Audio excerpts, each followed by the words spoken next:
Hello, listener. Before we get started with this episode, we wanted to give you guys a little bit of a listener discretion advised. During the episode, we go into details about some very real murders and events that have taken place in the past that are very disturbing and is not for the faint of heart. So, without further ado, just wanted to give you guys a warning before we get started. With that said, please enjoy the episode. Alright, there. Just gonna try to sneak a peek at what... Oh! Don't do that. Oh, hi Hannah. Was totally not trying to sneak a peek about what we were talking about today, no? Yeah, it's a surprise. Okay, just gonna slink into my coffee cup while future Donald plays the intro.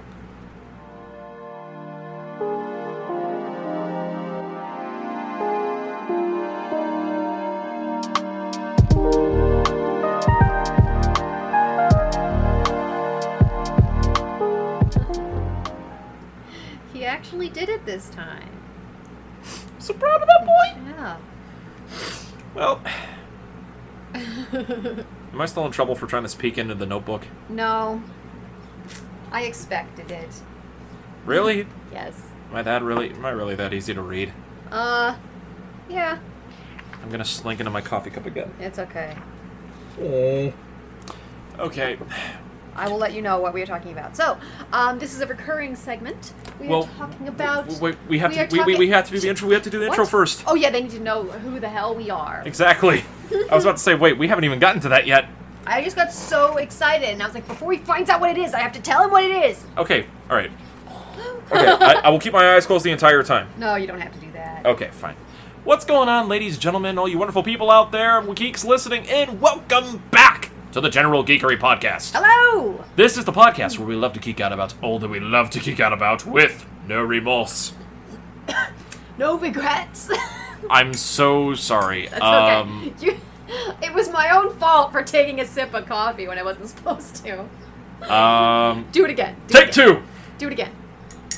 This is the podcast where we love to geek out about all that we love to geek out about with no remorse. No regrets. And with all of the enthusiasm in the world! Indeed. Donald, do that take, and for the love of God, don't try to put in a blooper reel sound effect on that. We should put in a blooper reel sound effect. Scratch that. Put in the blooper reel sound effect. Yeah, like with blooper reel music playing.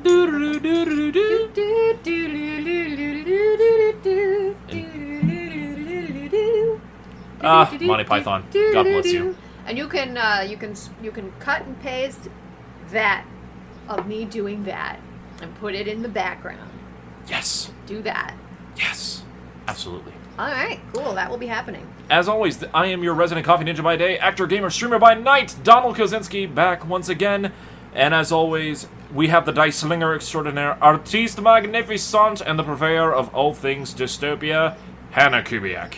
Hello. We are your lovely co-host of the podcast, and Hannah, you have mentioned that you wish to bring something on. Yes. What have we got? So, we, a while back, I believe it was episode...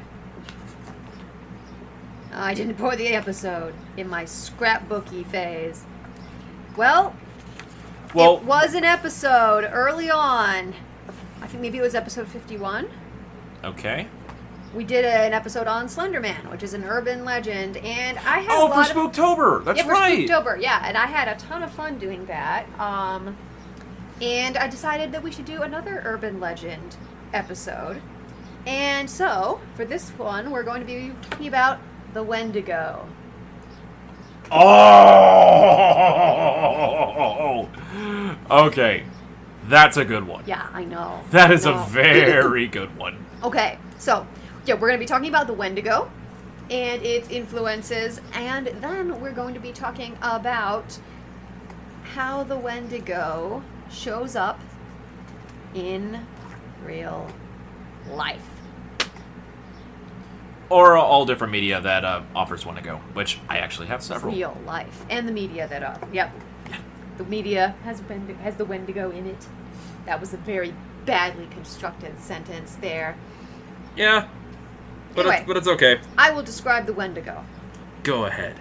the Wendigo is a malevolent spirit. It's a myth of the Algonquin-speaking peoples of the U.S. and Canada, like the, here I go, butchering some names. The Ojibwe, Saulteaux, Cree, Naskapi, and Innu. We apologize to all of the indigenous tribes. Yes. If we mispronounced. I apologize to all the indigenous tribes that I mispronounced. Not if. That. Okay, the Wendigo is depicted as a humanoid capable of possessing people. I have a screenshot of Wikipedia here. I already have some loaded up here. I do not wish to install an update right now, phone. I wish to read about the Wendigo. Is this one of the ones? Yeah, that's one of them. Yeah. Okay. So, this is a fellow, Basil Johnson, an Ojibwe teacher and scholar from Ontario who describes the Wendigo.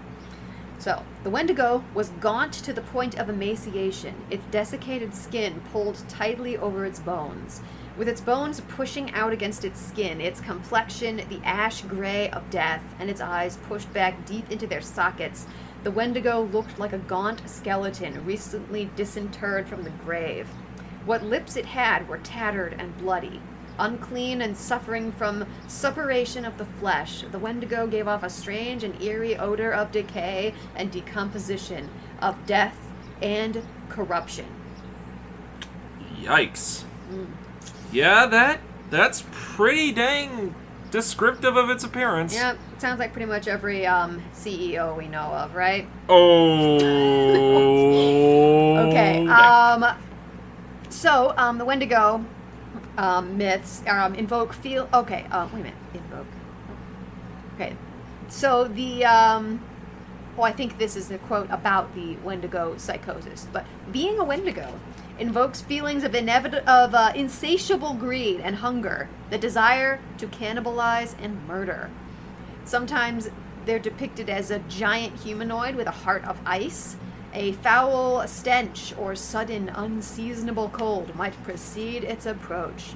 Kind of like some door-to-door salesman I know. Yes, I pre-wrote that joke. Ba-dum. They're often pictured with antlers or horns, although this is not a feature that is represented in the in the First Nation lore. I don't know where it came from.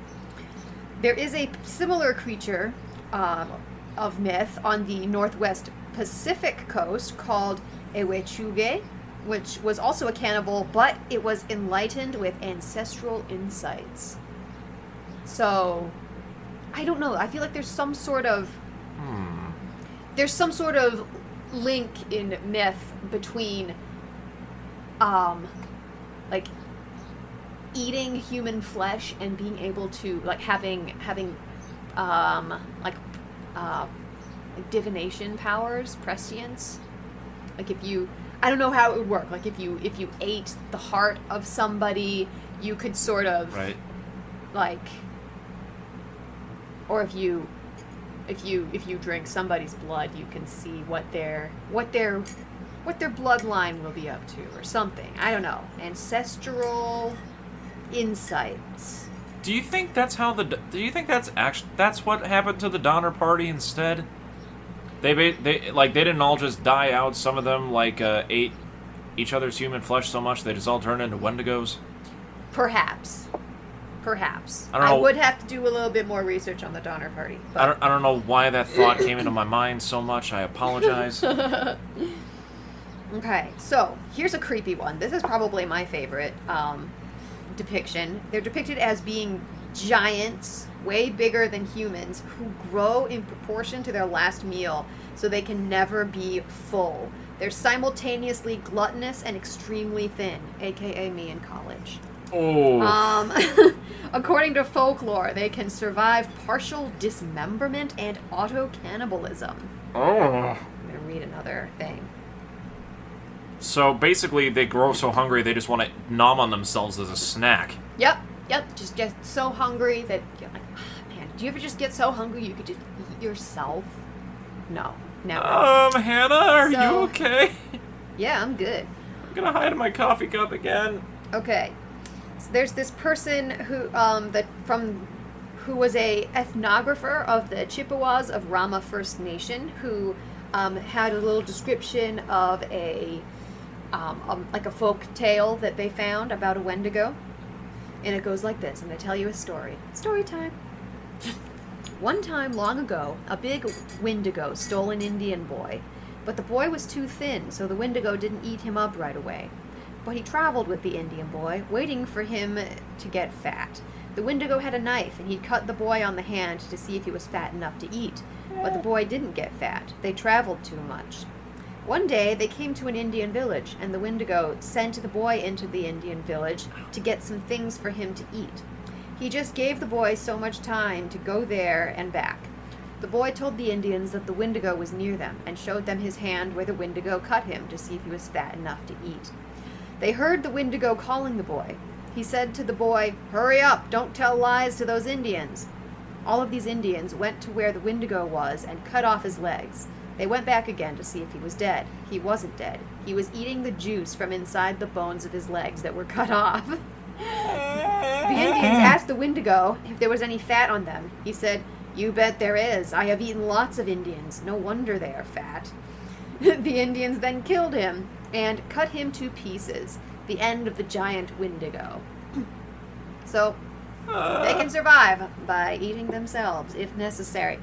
That's a new one I didn't hear. Yeah. So, a human can become a Wendigo by being greedy and gluttonous. This is probably was used to scare children into being not greedy or gluttonous. Be good little boys and girls. Yep. And you won't become a Wendigo. You can also become a Wendigo if you are forced to eat human flesh in order to survive. So that's not exactly your fault, but still. So basically that opens a gateway for an entire spirit to possess you to become a Wendigo. Yes, you can become so hungry that a spirit will possess you and you will eat everybody. Oh my Or no, God. no. If you behave like a Wendigo, you will become a Wendigo. That's what it is. If you eat other humans. Okay. Yes. Also, being in contact with a Wendigo for too long. So if you're, like, you are the people that you hang out with. So don't hang out with Wendigos. Good note. Yeah. So, yeah, a lot of the time a Wendigo is sort of depicted as, like a tall, lanky, emaciated creature with those, like, the Texas Roadhouse, like, ox skeletons with the antlers, or like a deer skeleton. Right. For a face. Which is, pretty spooky. I saw one recently. I was, like, scrolling through some images because I was going to print some out and show them to you, but I did not have time. It's okay. But there was one where the Wendigo, they had the that description that I read before of, like, the lips are all in tatters, and it was like that. Pretty gross. It's like if the Wendigo is just sitting there waiting for some prey to come, and he gets a little bit hungry, wants a little snack. Just chew on his own mouth. Man, you are food. Give me food. I am food. Okay, so I am food. I am food. Title of the episode: Wendigo. I am food. I am food. All right, so in psychology, there is a condition called Wendigo Psychosis. The symptoms: craving for human flesh or fear of becoming a cannibal. So, I guess if you tell a young child long enough that, or often enough, if being greedy and gluttonous will turn them into a Wendigo, they will become so afraid of becoming a Wendigo that they will develop Wendigo Psychosis. So there's no escape. There's the sort of like the First Nation myth about the Wendigo is sort of a lesson about insatiable greed and destruction of the environment. So basically, a message about colonialism. There you go. There's something here that I wrote. I wrote, read Jesuit report. I think it's a screenshot I took. Oh yes, here we go. In 1661, the Jesuit Relations reported. So this is about an incident where some, I guess, what are they called? They're not pilgrims. They're Native Americans? No. People who come to Pioneers? No, they're people who, like, religious people who go to another... Missionaries. Yeah. There we go. Missionaries. For some reason, pilgrimage was, like, the Yeah. first word that came to my mind. This is, like, some missionaries who come to an area... I don't remember where it was. Somewhere in America, I guess. And this is what they said about it. What caused us greater concern was the news that met us upon entering the lake, namely that the men deputed by our conductor for the purpose of summoning the nations to the North Sea and assigning them a rendezvous, were they to await our coming, had met their death the previous winter in a very strange manner. Those poor men, according to the report given us, were seized with an ailment unknown to us, but not very unusual among the people we were seeking. They are afflicted with neither lunacy, hypochondria, nor frenzy, but have a combination of all these species of disease, which affects their imaginations and causes them a more than canine hunger. This makes them so ravenous for human flesh that they pounce upon women, children, and even upon men, like veritable werewolves, and devour them voraciously, without being able to appease or glut their appetite, ever seeking fresh prey, and the more greedily, the more they eat. This ailment attacked our deputies, and as death is the sole remedy among those simple people for checking such acts of murder, they were slain in order to stay the course of their madness. Rude. I'm sorry. The way that you paused and said, even men. Even men, because who would dare to do such a thing? I mean, eating women and children, that's fine, but men? I mean, that's... What the fuck? I mean, to be fair, you were technically reading a report from, like, the 1600s. Yeah, no, and then the whole thing was like, these simple people. You're like, oh, well, you just shut up. It's like, you wouldn't think to worry about the women and children first, compadre? Yeah, no, it's like, oh my gosh, not the men. No. Horror. Why couldn't it have been the grandchildren? It said that you can eat animal grease to cure being a Wendigo, or cure Wendigo Psychosis. That was in sort of some, like folklore, folk remedies. So the more the greasier the burger, the better. Exactly. Yes, it should be dripping with grease, and preferably you could just get a cup of grease and just, down it. And that will cure you of your Wendigo Psychosis. That is weird. And if that doesn't work, they can always just shoot you in the head, because that's the only other thing you can do. Kill me! You kill me! Okay. Every day of existence is pain. Existence is pain! Okay, you want to hear some more stories about Wendigo Psychosis? Fire away! Okay. Alrighty. So, one of the more famous cases of Wendigo psychosis reported involves a Plains Cree trapper from Alberta named Swift Runner. During the winter of 1878, Swift Runner and his family were starving, and his eldest son died. 25 miles away from emergency food supplies at Hudson's Bay Company Post, Swift Runner butchered and ate his wife and 5 remaining children. Given that he resorted to cannibalism so near to food supplies and that he killed and consumed the remains of all those present, it was revealed that Swift Runner's was not a case of pure cannibalism as a last resort to avoid starvation, but rather of a man with Wendigo psychosis. He eventually confessed and was executed by authorities at Fort Saskatchewan. Dang. Another well-known case involving Wendigo psychosis was that of Jack Fiddler, an OG Cree chief and medicine man known for his powers at defeating Wendigos. In some cases, this entailed killing people with Wendigo psychosis. As a result, in 1907, Fiddler and his brother Joseph were arrested by the Canadian authorities for homicide. Jack committed suicide, but Joseph was tried and sentenced to life in prison. He ultimately was granted a pardon, but died 3 days later in jail before receiving news of this pardon. It's like the Salem witch trials of Wendigos. Yeah, so they were Wendigo hunters, but the Canadian authorities didn't see it that way. Which, I mean, Now, if you put that into today's terms, if that happened in today's, they would get so many dang followers on TikTok. Yep, that's for certain. Or sure. either that, or they'd be caught sooner. Yep. Yeah, absolutely. Probably the latter. Yep, pretty much. Okay.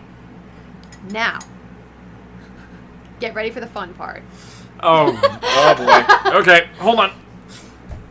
For those not able to see it, well, you're listening to this podcast, so why would you be able to see it? I am literally bracing. If you can see it, you creep. Get out of our windows. They're climbing in your windows. Bro! I am deceased! Oh, that's one of my favorites. Hide your kids. Hide your wife. Hide your men! Hide your men! Especially the men. Oh my god, I can't! Okay, we're gonna talk about some real, actual cannibals. Shia LaBeouf. Why? Oh man, yeah, because we need to have a little bit of levity before I talk about what I'm going to talk about in a second. So, fair. First, I'm going to read you a little bit of the famous actual cannibal Shia LaBeouf song. Shia LaBeouf is not actually a cannibal. It is an elaborate Wikipedia prank. You're walking in the woods. There's no one around and your phone is dead. Out of the corner of your eye, you spot him. Shia LaBeouf. He's following you about 30 feet back. He gets down on all fours and breaks into a sprint. He's gaining on you. Shia LaBeouf. You're looking for your car, but you're all turned around. He's almost upon you now, and you can see there's blood on his face. My God, there's blood everywhere! And now we're going to talk about actual cannibals. I was about to say! I've had that song in my head all day. You just wanted to get that out, didn't you? Running through the woods, quiet. Ay, caramba. Beating up the bodies. You know, this is probably revenge on me for the multiple times I've done stuff like that. So you know what?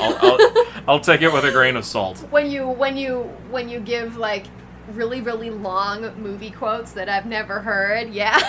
Yep, I kind of figure that. Okay, so go ahead. Considered having this stuff be a Patreon extra because it's so disturbing, but I decided, why not share it with everybody? And also, it's only been 20 minutes. Yeah, why not? Okay, so first we're going to talk a little bit about Richard Chase, the vampire of Sacramento, who was a cannibal who killed 6 people 1 month in Sacramento in 1977. And while I was researching him, I was like, this seems really, really, really familiar. And I realized in episode 15, where we talked about psychopaths and sociopaths, Richard Chase was my example of a sociopath. Somebody who is obviously a little bit strange and kills impulsively and is immediately caught. That was my example of a real-life sociopath, as opposed to a psychopath who's more like Ted Bundy, who it takes ages for them to be caught, and they seem pretty normal. They seem, in fact, quite charming. Richard Chase. I just want to show you a picture of him because he's just... Nope, that's the next guy I'm going to talk about. Richard Chase. Because he does totally look like a vampire, like a Wendigo almost, just like gaunt and all that. Oof. Look at this guy. What's his mugshot? What? Huh. What? It looks like your stereotypical stoner in the 70s. Yeah, pretty much. I'm glad you think so too. Yeah, so, he was called the Vampire of Sacramento because he drank his victim's blood and cannibalized their remains. Oh, okay. Yeah. This I've heard of. So he had hypochondria, which if you'll remember from the quote from the Jesuits that I read, they were saying that hypochondria was one of the symptoms of having Wendigo psychosis. Right. So Richard Chase, he had hypochondria. He said that his heart would stop beating and that someone had stolen his pulmonary artery. He once held oranges to his head to diffuse vitamin C directly into his brain. He thought his skull bones were separated and moving around, so he shaved his head so he could watch their activity. So, hypochondria. There we go. Stop it. Get help. Yeah. He thought his mother was trying to poison him, so she moved out of his house. I'm sure she was relieved. Oh, jeez. He instead moved in with some friends, but they did not really appreciate him living with them because he just walked around the apartment in the nude all the time. And they told him that he should move out, and he didn't. So they all moved out, and he was left alone in the apartment, which is exactly kind of what he wanted, because then he could get about doing what he really wanted to do, which was capture, kill, and eat animals raw. Gosh. The American dream, ladies and gentlemen. The American dream. Yes, yes. Also, if you want a signature cocktail, I will give you the ingredients right now. You don't need to. He would mix raw organs in a blender with Coca-Cola and drink that. Allegedly, he said this would stop his heart from shrinking. Later, he was institutionalized. I wonder why. Couldn't tell you. After injecting rabbit blood into himself. Oh, God. Yeah, while he was at the institution, he would catch birds through the windows, the barred windows, and he would drink their blood. He also did the same thing with therapy dogs that came to the institution. No, not the doggos! I don't know how much of this Donald can take. I draw the line at the doggos. Okay, there is, oh wait, never mind. I was going to say this was the last dog thing, but it's not. Oh. He was released in 1976, but... Why? In 1977, he was arrested in Nevada because he was found smeared with blood, with a bucket of cow blood in his car. No charges were pressed, though. He was released. A few months later, the first killing in his spree, he shot a random guy in a drive-by. And nothing cannibalistic happened with that. That was just sort of I think that was maybe just to see if he could kill somebody. So just to see if he could. First normal thing he's ever done. Just shoot someone in a drive-by. What just to see, yeah, the only really normal criminal activity he's done so far. So then he started that month from December 1976 to January 1977, he killed a couple more people. These next ones are all in quick succession. He would walk around the neighborhood, and he would try doors. And if it was locked, he would assume he wasn't welcome. But an unlocked door he saw as an invitation to enter the dwelling. That's why they call him. One of the reasons why they call him the Vampire of Sacramento. He drank blood, and also he had that whole you must have permission to enter kind of thing. Invite me over your threshold. You must be invited over the threshold. Yeah. So a while later, he killed a woman named Teresa Wallen in her home. He did some pretty awful things to his corpse, and then he removed her organs and drank her blood. I am getting severe PTSD from the cannibal from Garden of Sinners. Oh yeah. Yeah. Oh man. Yep. Oh gosh, wait, which one was that again? That was the last movie. The last one. Oh, that's right. Oh man. Yeah. Grr. I had forgotten about that. I'm sorry. Okay. We're both traumatized. So, no, that's not the one that traumatized me, actually. The one that traumatized me was the, The one about the girl who, like, didn't feel anything anymore, and all the guys would, like, corner her and do stuff to her. I hate that. Yeah, fair. Ugh.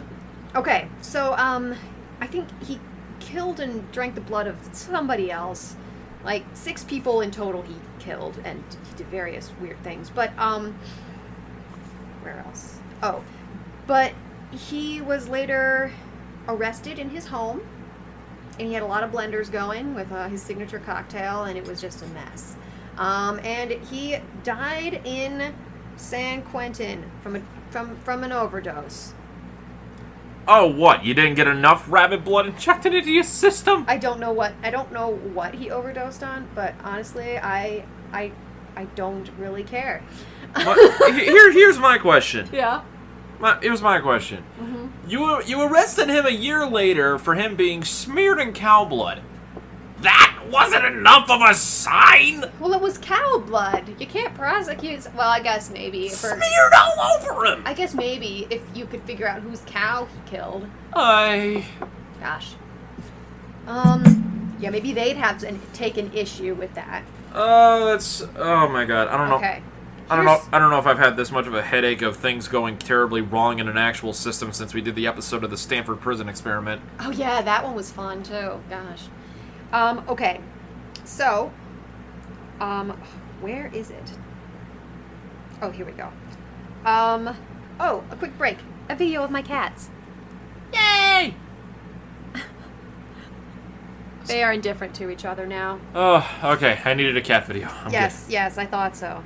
Thank you. You're welcome. Truly, she plans these out well in advance. Okay. So, this one's gonna hit a little bit close to home.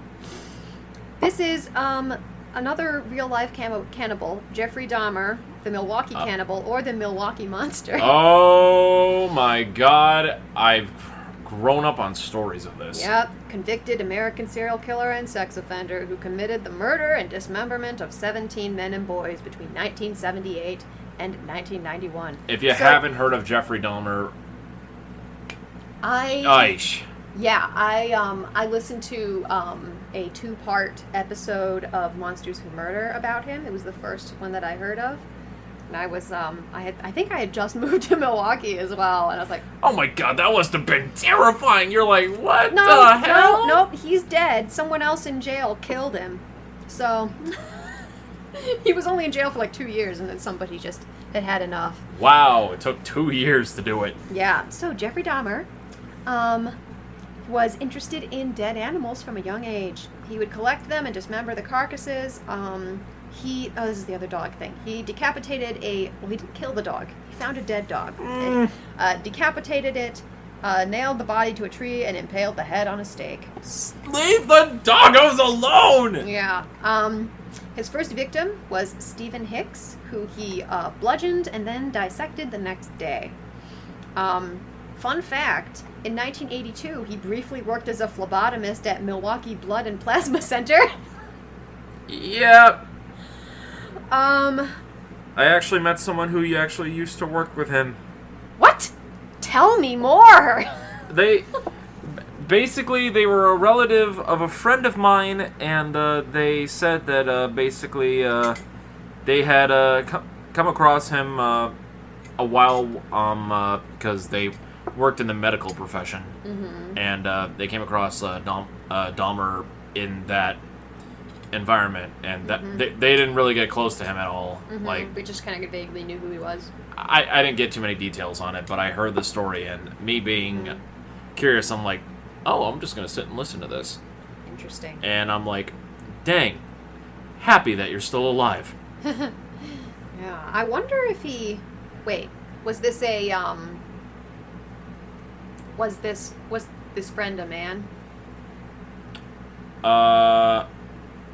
This friend of mine? No, the person who had met Jeffrey Dahmer. It was an older gentleman. Oh, okay. Not really his type then. Yeah. No. Let's see. Another fun fact for you Milwaukee people out there. Jeffrey Dahmer was once arrested for masturbating by the Kinnickinnick River. Hi, And for most of his, like for a time, he lived with his grandmother in West Allis. Didn't you just move? No, I moved to Wauwatosa. Thank God. But it's very close to West Allis, so I'm hoping to maybe look up where he used to... No, I'm just kidding. No, don't do that, Hannah. I'm not going to do that. Okay, what else did I have? Yeah. Ay, caramba. Grr, yeah. So he, I'm not sure what... I don't really have very many details about, like, what he did to the other 16 people that he killed, but he would, like... He I think... I'm trying to remember from my... from when I listened to the podcast. I think there was something about some guy who he almost escaped from him or something, or he did escape. I'm not sure, but it was fascinating because he like ran out of Jeffrey Dahmer's house and what like with no clothes on, like half tied up, and got to like these police officers or something and said, "This guy is trying to kill me." And then Jeffrey Dahmer like walked up behind him and was like, "Hey, buddy, sorry, he's a little drunk," and like took him back to the house or something. I think this guy escaped though. I'm not sure. Jeez Louise. But okay. Last real life cannibal. And all of this relates to the Wendigo. Yeah. Ay, caramba. The last one. This is actually probably more disturbing than the other. You know, I wouldn't be surprised. I laugh when I'm nervous. It's a tic I have. Okay, so this fellow is named Armin Maiwis. Okay. He's a German man. Who? What year was this? 2001. Oh dear. He posted an ad on the internet. He was seeking a well-built person between ages 18 and 30 to be slaughtered and consumed. Which totally reminds me of the German cannibal from the IT crowd. I was literally thinking about that as well. Where he's like, he leaves an ad, and it's like, what are you doing? It's like, oh, I'm taking a cooking course, and it says, I want to cook with you. I was like, wait a minute, what did you think this was? Well, I wanted to eat you. Oh. Dang it, Moss. That's hilarious. I thought he was going to teach me how to cook German cuisine, but he wanted to cook and eat me. And he said it like it was totally natural. Yeah, God. like, I know. Egg and my face were in alignment. Oh my God. But yeah, Maiwis stated that around 200 people replied to his ad. You can't be serious. That's what he said. After a young... hold on. Mm-hmm. It literally stated that 18 to 34, well-built... 18 to 30. Okay, 18 to 30, whichever. Yeah. But 18 to 30, well-built, I want to eat you. Yeah. Yeah. Well, a well-built... it's, quote, a well-built person between ages 18 and 30 to be slaughtered and consumed. So... He met a young man who then changed his mind after a while, understandably. Maiwis moved on to meet a 41-year-old Bernd Jürgen Brandis, who volunteered to be eaten. So these two men got together on March 9th, 2001.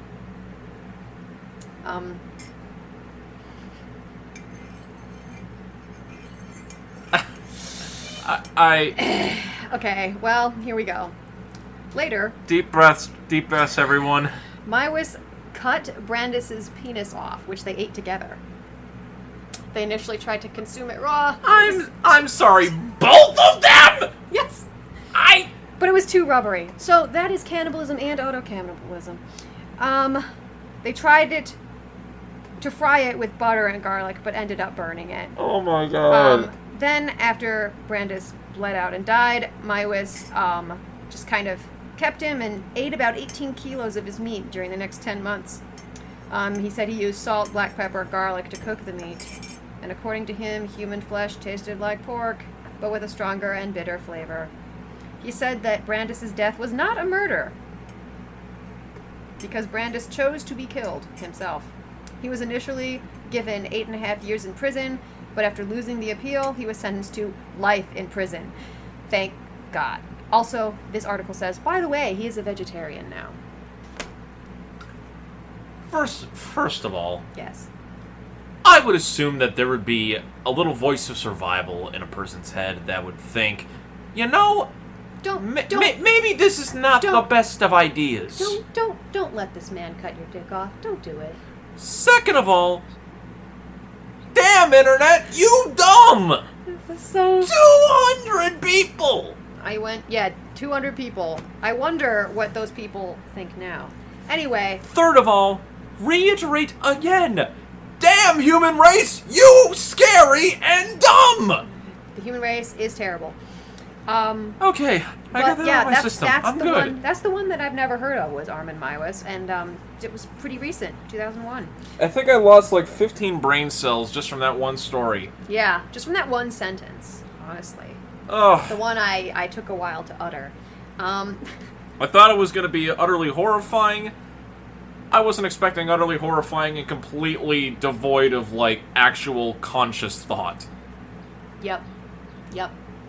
So, cannibalism.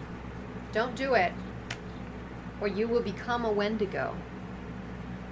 Somehow I think... We're both just sitting here now like... Somehow I think becoming, like, the actual folklore thing of a Wendigo was a better experience than that! Yeah, at least you have the excuse that you are now another creature entirely, as opposed to just being a freak. You know? I think I'm now broken, guys. I think I have been broken. Quiet. Stop it. Don't you dare bring out the woods. Shia LaBeouf. That is how I bring levity to this situation. Fair. You know what? That does Actual help. cannibal Shia LaBeouf. So, Your leg, it's caught in a bear trap. So while you were looking at all that, I've been looking up, like, in fictional media, examples of Wendigo, and one of them I actually know quite well, because it was actually in a video game. Wait a minute. Is this Fallout? Actually, no! Oh, because there was like one of the cryptids in Fallout. Yeah, Fallout 76, right? I don't know. I just know it was Fallout because I was researching Wendigos today. So, it is a horror game from 2015 called Until Dawn. Wait a minute. You mentioned it in our one of our Spooktober episodes this year. It was about horror video games. Yes, horror video games. Yes. One of the things about this horror video game is that they actually one of the the main antagonists is actually our Wendigos. Are And the pictures? yes, this is What? So, Yep, that's Ricky Chase, all right.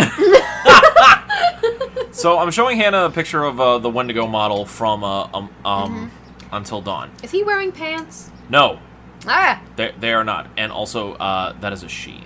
is she wearing pants? No. So yeah, basically, very tall. Like when you said about like the more they consume, like the more they like grow, that. Basically, the eyes emaciated into their face. The Wendigos in this, they see via hearing. Whoa. Okay, so like The Quiet Place. Yeah, so basically, like, their eyes, like, don't function. Their eyes are so sunken they don't work? Yes. Oh, wow. Okay. And, yeah, you encounter them a couple of times, like, in the game. Dude, okay. Cool. That might actually have to be, like, an Adepticon thing that we do for Spooktober. Yes, let's do it. I think you would have fun with that. I think I would, too. I think I would. And then and like you said, Fallout had Wendigo-like creatures. Mm-hmm. Let me actually bring up. I just want to make sure I have the right kind of thing here.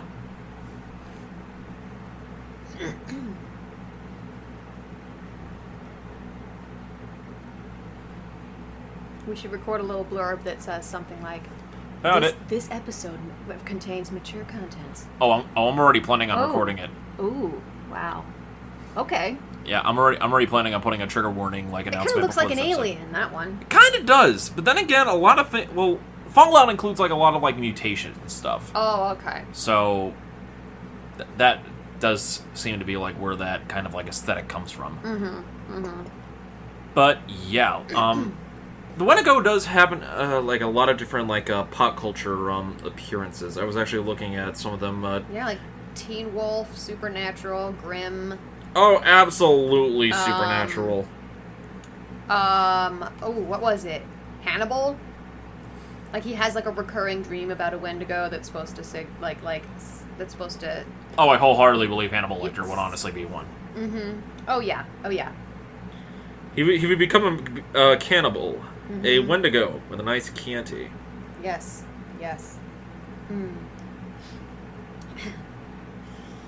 I ate his dick with some fava beans and a nice Chianti. What is wrong with us, Hannah? Ew. Is it bad that never mind. I'm just gonna not even say it and be like, "Yep, that's bad." I just want to say, just off the top of the thing, just yes. Just be like, don't listen. Just don't. Oh man. Okay. My brain is fried by that last real life story. Like, yeah, I know that one was rough. Don't do cannibalism, kids. I Yep. don't know what else to say. Yep. So, Don't do cannibalism. but yeah, that is a very interesting like urban legend and like. Yeah, I like those ones that kind of have. They sort of explain. You can kind of see where in the world, you know, the urban legend comes from and how it developed. You Right. know? Where it sort of came from, people going insane from having to eat other people to survive.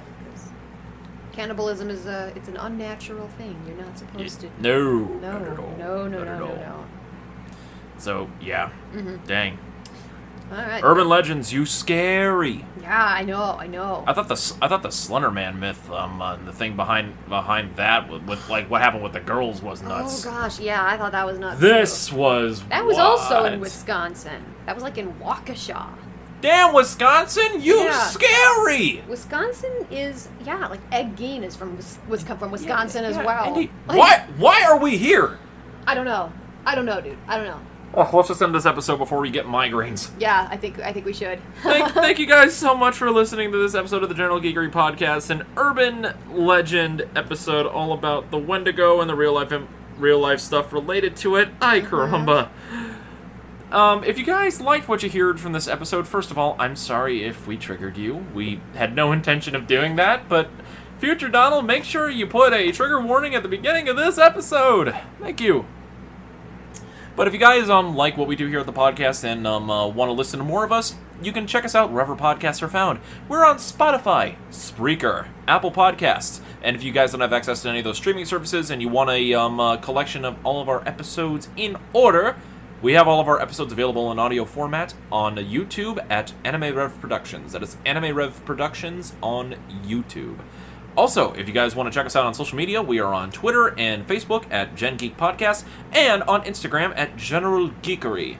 And if you guys want to hang out with me and Hannah directly, we have a Discord server, the General Geekery Guild, the link of which is in the description of this episode. Just read the description of the episode, click that link to the Discord server, and you can hang out with me, Hannah, and all of our other listeners and viewers of General Geekery as we talk geek stuff, post memes, and all that good stuff. Yeah. And if you guys want to support the show in any way, shape, or form, please consider donating to our Patreon at patreon.com/General Geekery, where you can get early access to all episodes before they go live, and as well as other wonderful stuff such as exclusive artwork by our artiste extraordinaire, Hannah Kupiak. Hello. Indeed. And, of course, we also do a bunch of different blog posts related to episodes. I did one a couple of weeks back related to our cinema episode, so go check that out. Hannah, where can they find you? Well, you can find me rolling dice with my party every Monday at 7:30 Central. It is an ongoing D&D campaign that we run every week. I play Petra, the Dragonborn Ranger Rogue, out to kill zombies wherever they can be found. And you can also find me on Instagram at Pythian Legume. You get extra points if you know what Pythian Legume is. Spoiler alert, it's in one of our episodes. Yeah, so you gotta listen. And also, SPLANCHNIC. SPLANCHNIC. Oh yes, SPLANCHNIC is the other podcast that I do with my mom. We talk about all things, like we talk about Movies? we talk about literature, movies, and tabletop gaming, all from the perspective of two different generations. Excellent. And you guys can check me out on Twitter and Instagram at RyuzakiMK7, and I'm also on Twitch as well at RyuzakiMK7. I play a majority of different games. A lot of them are RPG based, but I always have a lot of fun playing those games and interacting with my chat. I also love doing on-the-spot voice acting. It's always a lot of fun, especially when I play crazy characters and female characters. I always try to match them as best I can. It's kind of amazing how high-pitched my voice can get. Yeah. It honestly hurts sometimes. It's I think it's your low-key superpower. I think so too. Mm-hmm. I have yet to find mine. You will one day. One day. I believe in you. But that's on twitch.tv/RyuzakiMK7. Definitely go check that out.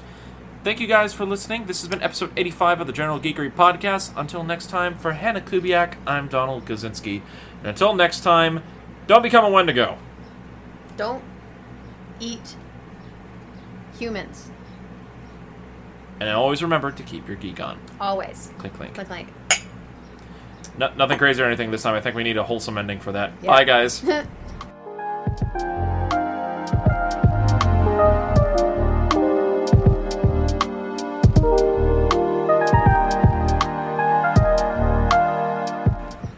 Two cannibals were having their dinner. One said to the other, "I don't like your friend." The other one said, "Well, put him on the side and just eat the vegetables." I did it with a joke. Ay, caramba.